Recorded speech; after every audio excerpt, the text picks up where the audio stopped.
আমার বাগানে চলে এসেছে অপ্রিয় এক অতিথি। চলেন আজকে দেখাই তাদের কিভাবে আমি বিদায় করি। গাছ থেকে অনেকগুলো নিম পাতা পাড়াই নিছি। আপনার বাড়িতে যদি নিম পাতা থাকে তাহলে আর কীটনাশক কেনার মতো ঝামেলা করতে হবে না। নিম পাতাগুলোকে 10 মিনিট ফুটাইয়ে নিছি, তারপর সারাদিন এমনিই ছিল।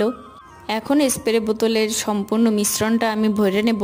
ছাদে গাছ থাকলে তো পোকা হবেই, মিলিবাগ, পিঁপড়া এখন অনেকটা কমন হয়ে গেছে। রাসায়নিক কীটনাশকগুলো আমি ইউজ করি না, আর কেনই বা ইউজ করব? নিম পাতার উপরে আবার কোনো কীটনাশক আছে নাকি? সবগুলো গাছকেই আমি এই কীটনাশকটা দিয়ে দিতেছি। শুধু যেই গাছে হয়েছে ওই গাছে দিলেই হবে না, প্রত্যেকটা গাছেই দিতে হবে। আর প্রত্যেকটা গাছে দিলেই গাছের ক্ষতি করা এই পোকামাকড় থেকে মুক্তি পাওয়া যাবে। 15 দিন অন্তর অন্তর এই স্প্রেটা করলে সবচেয়ে বেশি ভালো হয়। তাছাড়া একবার ইনফেক্টেড হয়ে গেলে সহজে যাইতে চায় না। কেমন লাগলো ভিডিওটা? ভালো লাগলে একটা লাইক দিয়েন। আল্লাহ হাফেজ।